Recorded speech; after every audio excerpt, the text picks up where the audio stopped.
DSC ప్రశ్నాపత్రం తయారీ పరీక్ష నిర్వహణ ఒకరికే ఇచ్చి భారీ కుంభకోణానికి తెరతీశారు. డిఎస్సి నిర్వహణ వ్యవస్థలో ఉన్న వ్యక్తికి ఫస్ట్ ర్యాంక్ వస్తే భుజాలు తడుముకుని అతని లాగిన్ ఐడి డేటా మాయం చేసి కాల్ లెటర్ కూడా పంపకుండా ఎక్కడి దొంగలు అక్కడే గప్చుపైపోయారు. ఎలాంటి పరీక్ష నిర్వహించకుండానే 372 మందికి స్పోర్ట్స్ కోటాలో ఉద్యోగాలు ఇచ్చేశారు. అదే స్పోర్ట్స్ కోటాలో ఒక్కో సీటు 15 లక్షలకు బేరం పెట్టారు. ఆడియో వీడియో లీక్తో అడ్డంగా దొరికిపోయిన వ్యక్తికి స్టేషన్ బెయిల్ ఇచ్చి పంపించేశారు. అయిన వారికి స్పోర్ట్స్ కోటా సీట్లు కట్టబెట్టేందుకు కొత్త జీవోలు తీసుకొచ్చి గేట్లు తెరిచింది వాళ్లే, పని పూర్తి కాగానే మళ్ళీ పాత జీవోలు రద్దు చేసి గేట్లు మూసింది వాళ్లే. ఇదేంటని ప్రశ్నిస్తే పివి సింధు, శ్రీచరణి పేర్లు చెబుతున్నారు. అంతర్జాతీయ ఆటగాళ్లతో పోలుస్తున్నారు. ఇలా పేపర్ లీకేజీ నుంచి పరీక్ష నిర్వహణలో పాల్గొన్న వ్యక్తికి ఫస్ట్ ర్యాంకు రావడం వరకు, పరీక్ష లేకుండానే అయిన వారికి ఉద్యోగాలు కట్టబెట్టడం నుంచి 15 లక్షలకు ఒక్కో సీటు అమ్ముకోవడం వరకు, స్కాముల కోసం జీవోలను తేవడం నుంచి పని పూర్తి కాగానే వాటిని రద్దు చేయటం వరకు అడుగడుగునా మెగా డిఎస్సిని దగా డిఎస్సిగా మార్చేశారు. ఇదే విషయాన్ని వైఎస్ జగన్ ఆధారాలతో సహా బయటపెట్టారు. పాయింట్ టు పాయింట్ ప్రశ్నిస్తూ పక్కా ఆధారాలు చూపిస్తూ తండ్రి కొడుకులను కడిగి పారేశారు. పివి సింధుకు డిఎస్సి స్పోర్ట్స్ కోటాలో నింపినటువంటి 372 ఉద్యోగాలకు పోలిక పెట్టడంపై వైఎస్ జగన్ ఏమన్నారో ఒక్కసారి స్క్రీన్ పైన చూద్దాం. నేను అడుగుతా ఉన్నా, ఇదే చంద్రబాబు నాయుడిని, ఇదే చంద్రబాబు నాయుడు అబ్బా కొడుకుని ఇద్దరిని అడుగుతా ఉన్నా. స్పోర్ట్స్ కోటాలో నియమించిన దాదాపు 372 మందిలో పివి సింధుల ఎంతమందికి ఒలింపిక్స్, వరల్డ్, ఏషియన్, కామన్వెల్త్ స్థాయి gold medals, silver medals, bronze medal ఇలాంటి అచీవ్మెంట్స్ వచ్చినాయని అడుగుతా ఉన్నా. ఎంతమందికి వచ్చినాయని అడుగుతా ఉన్నా. నిజంగా తన స్కామును కప్పిపుచ్చుకునే దానికి సింధు లాంటి వాళ్ళను ఎలా ఉపయోగించుకుంటాడు అబ్బా కొడుకులు అని చెప్పడానికి నిదర్శనం ఇది. సింధు లాంటి వాళ్ళకి ఇవ్వడానికే టీచర్ రిక్రూట్మెంట్లో స్పోర్ట్స్ కోటాకు ఈ కొత్త జీవోలు ఇచ్చామని చెప్తా ఉన్న ఈ చంద్రబాబు, లోకేష్, నేను ఇద్దరిని అడుగుతా ఉన్నా, మరి అలాంటప్పుడు ఈ జీవోలన్నీ మళ్ళీ వెనక్కి ఎందుకు తీసుకున్నారయ్యా అని రిక్రూట్మెంట్ అయిపోయిన తర్వాత. 372 మందిని అడ్డదారిలో తీసుకొచ్చి పివి సింధుతో పోలుస్తున్నారు. ఆమెకు ఉద్యోగం ఇచ్చాం, ఇక్కడ వీళ్ళకు కూడా ఉద్యోగం ఇచ్చాం, టెట్ డిఎస్సి లేకుండానే ఉద్యోగాలు ఇచ్చేసాం 372 మందికి. రేపు వీళ్ళకు కూడా భూములు కేటాయిస్తారేమో. వీళ్ళతో కూడా కోతి కొమ్మచ్చి, తొక్కుడు బిల్లాట, బిల్లాంకోడి ఇవి కూడా అకాడమీలు పెట్టిస్తారేమో. ఎవరెవరు ఉన్నారో, ఏ ఆటల్లో వచ్చారో, బ్రిడ్జ్ కోర్సులో వచ్చారో, ఇంకే కోర్సులో వచ్చారో తెలియదు. మరి వాళ్ళందరికీ కూడా ల్యాండ్ అలాట్ చేస్తారేమో ఉద్యోగంతో పాటు. అంతా మనోళ్లే కదా. రైట్, డిఎస్సిలో కుంభకోణం జరిగిందా లేదా అని చెప్పడానికి చంద్రబాబు తెచ్చినటువంటి జీవోలు, ఆ వెంటనే రద్దు చేసిన జీవోల వ్యవహారం చూస్తే సరిపోతుంది. అయిన వారికి పోస్టులు కట్టబెట్టడం కోసం జీవోలను తేవడం, ఆ పని కాస్త పూర్తి కావడంతో జీవోలను రద్దు చేసి పాత నిబంధనలే వర్తిస్తాయని చెప్పడం స్కామ్ జరిగింది అనడానికి పక్కా నిదర్శనం. దీనిపైన జగన్ ఏమన్నారో ఒకసారి చూద్దాం సార్. వాస్తవాలు ఏమిటనంటే, వీళ్ళ మనుషులకు టీచర్ ఉద్యోగాలు అమ్ముకోవడానికి స్పెషల్గా జియో నెంబర్ 4, జియో నెంబర్ 47 ఇచ్చి గేట్లు ఎత్తారు. స్పెషల్గా ఈ జీవోలు తీసుకొచ్చినారు. వీళ్ళ మనుషులకు టీచర్ ఉద్యోగాలు అమ్ముకోవడానికి జియో నెంబర్ 4, జియో నెంబర్ 47 ఇచ్చి గేట్లు ఎత్తారు. జియో నెంబర్ 4, జియో నెంబర్ 47 చూస్తే Andhra Pradesh in direct recruitment without the requirement of competitive exams across government departments, without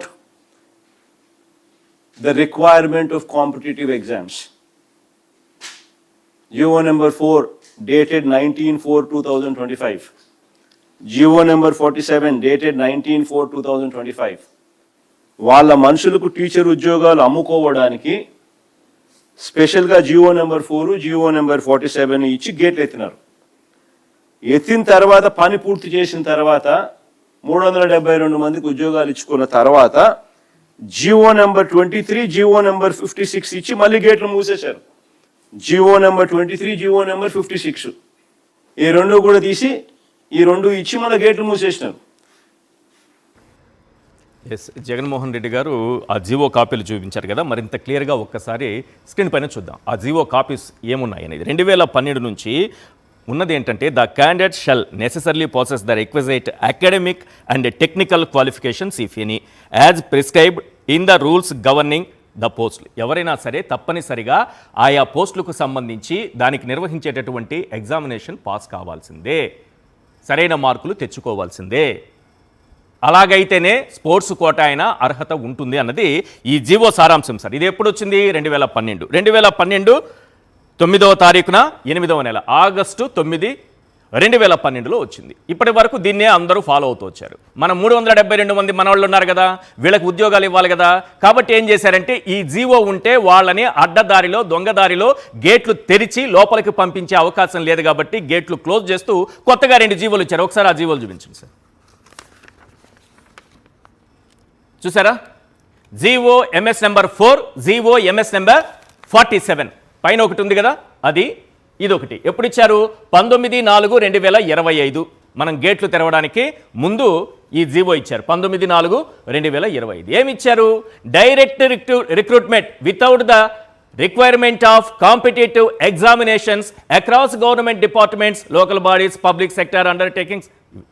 ఏ అవసరమూ లేదు, మీరు ఏ ఎగ్జాము రాయాల్సిన అవసరం లేదు. డైరెక్ట్గా మీరు 372 మంది నేను గేట్లు తెరుస్తాను వచ్చేయండి అని 2 జీవోలు ఇచ్చారు.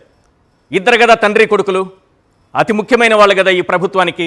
వాళ్ళలో 2 జీవోలు వీళ్ళు ఇచ్చినటువంటి జీవోలు, సంతకాలు కూడా పెట్టారు. రైట్, నెక్స్ట్ అసలైన విషయానికి వద్దాం. పోనీ ఇచ్చారు, ఇది కరెక్ట్ పద్ధతి. పివి సింధుతో మేము పోలుస్తున్నాము, ఆమెకు ఉద్యోగం ఇచ్చాం కాబట్టి వీళ్ళకు కూడా ఇస్తాము. వీళ్ళు జస్ట్ పార్టిసిపేషన్ సర్టిఫికేట్ తెస్తేనే ఇచ్చేస్తాం.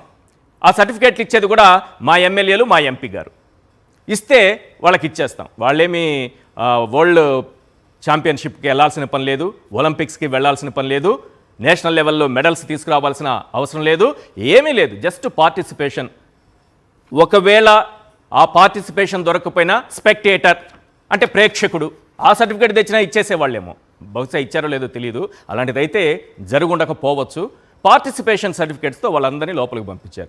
మీరు చేసింది కరెక్ట్ అనుకున్నారు కదా, మీరు దొంగతనం చేయలేదు అనుకున్నారు కదా, గేట్లు తెరవలేదు అడ్డదారిలో అనుకున్నారు కదా, మీరు కుంభకోణాలకు దారి తీయలేదు అనుకున్నారు కదా, మీరు స్కాములు చేసేవాళ్ళు కాదు అని అంటున్నారు కదా, మీరు చేసింది కరెక్ట్ అనే అనుకుంటున్నారు కదా, మరి ఎందుకు మళ్ళీ వాళ్ళకి 372 మందికి ఉద్యోగం రాగానే మళ్ళీ వెంటనే పాత జీవుని పునరుద్ధరించారు? ఒక్కసారి వేయండి సార్ అది స్క్రీన్ పైన.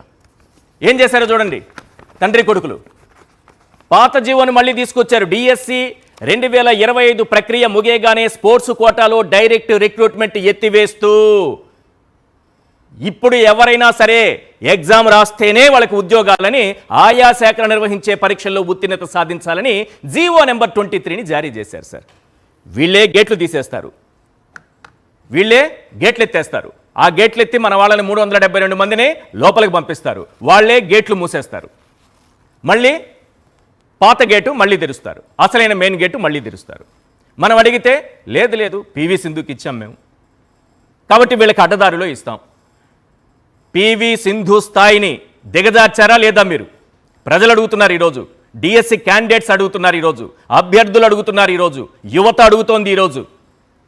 అడ్డదారిలో ఉద్యోగాలు సంపాదించుకున్న వాళ్ళని పివి సింధుతో పోల్చేటటువంటి స్థాయికి మన మంత్రి గారు వెళ్ళిపోయారు.